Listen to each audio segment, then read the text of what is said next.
Hey, it's me, Ginger, and I thought I would mark this period of social isolation by doing something useful for people, perhaps recommending books. I'm going to do a series of book reviews. I'm going to start off with a book by somebody called Rachel Ellyn called What Comes Around. Now, I'm going to preface this by saying I do know Rachel, but I bought this book and I read it from my own volition, and so I'm reviewing it because I honestly think it's a great book. And that's one of the advantages of having friends who are authors, because when you read their stuff you discover new books that you might not have ever considered reading before, but they blow your mind. And that's what I would say about this book, What Comes Around. So I'm very much in the romance sphere when it comes to writing and publishing, and I have to admit, when I first saw Rachel's book with the pretty cover, I was like, this will be a heartwarming romance book. And I started reading it. And Rachel is a really good writer, and I don't say that, what is that American expression, blowing smoke up somebody's ass. I'm saying it because she is a genuinely great writer. She starts this book and it immediately flows straight into the experience of this divorcee going on a vacation in Haiti. And Rachel just does a wonderful job sort of really sucking you into that. It's funny, I compared her writing when I first started reading it to Ian Fleming, of course the creator of James Bond, who is like the ultimate hyper-masculine author. And then you've got Rachel, who is a wonderful author because she's very good at crafting characters and creating emotional scenarios which aren't traditionally like male aspects of writing. But what Rachel does that works so well in the opening chapters of this book is she uses the kind of journalistic style of Ian Fleming to really capture the spirit of the place. She's very specific about the items of clothing that get worn, the drinks that get bought, the food that gets bought, and also the way the characters speak. So in Haiti, obviously they speak French, but they speak sort of Creole French. So Rachel, as an author, what she does is really interesting, is she sort of puts that into she weaves that into the dialogue, but in a very believable way. So you can't help but read the characters' voices in the accent there. So she does this wonderful job of like sucking you into this story, which, as I said, I originally thought was going to be a romance book because the bright cover. And this is my own fault. I probably should have read the blurb and things. But I immediately got sucked into the experience of this frustrated divorcee who went on a vacation with her husband's money after divorcing him, and who turns up but her ex-husband and his soon-to-be new bride, who's obviously a much younger woman.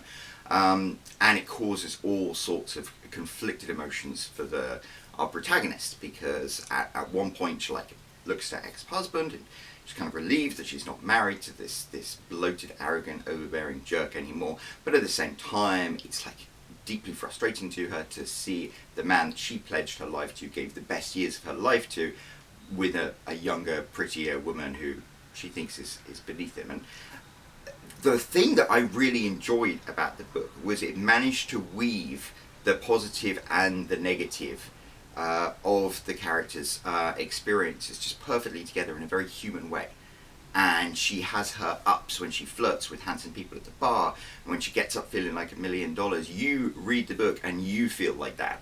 And then, at the blink of an eye, she can have a crashing down, and she sees her ex-husband and interacts with the child bride, as she calls her, and then you feel that crashing down. And I think anybody who is a real-life human being actually feels those emotional ups and downs. Rachel just managed to capture them really, really well.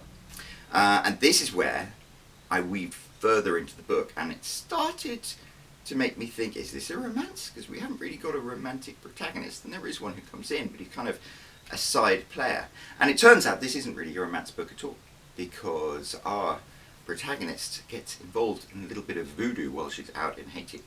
And you start to realise that the entire drama is based around her and the child bride and her ex-husband and her daughter who's back home in America. And it's a very well crafted sort of introduction to what might be voodoo causing things to happen, or maybe these are all just coincidences, and they're kind of unspoken battles of wits. And many times through the book you'll see the the heroine lift herself up and then come crashing down again. She faces these things. It's a wild ride. And at the end of the book, it comes up with an ending. It's almost like Roald Dahl had these very twisted endings to some of his adult short stories. And to a certain extent, it almost feels like that. And so I finished the book and I was like, wow, that wasn't a romance book at all, but I enjoyed it a lot. I really did enjoy it. So that's the first recommendation I'm going to make. As I said, I went into it expecting something else, got a completely different reading experience, but I was blown away by Rachel's writing. Just the way she could weave characters and situations and make them believable. I mean, every time while I was reading this, I would take a deep breath, and it was almost like I could smell the sea air of Haiti. So it was a very enjoyable reading experience, and it definitely makes me want to go back and read more of Rachel's stuff. And I think she also writes more adult books under the name Becca Noir.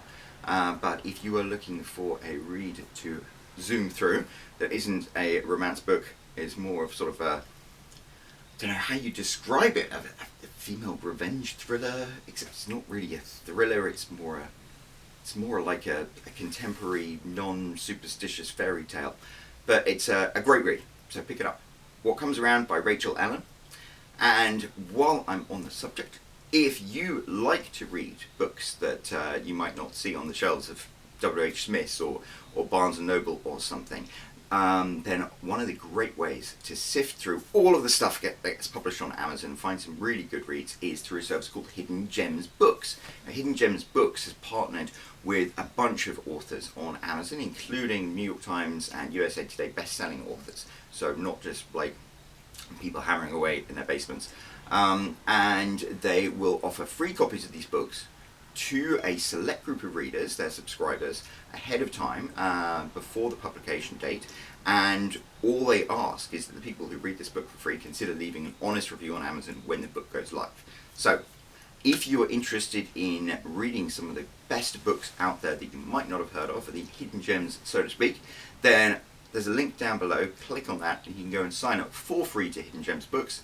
Download all the books you want from 15 different genres, and all they ask is that you leave an honest review at the end of it.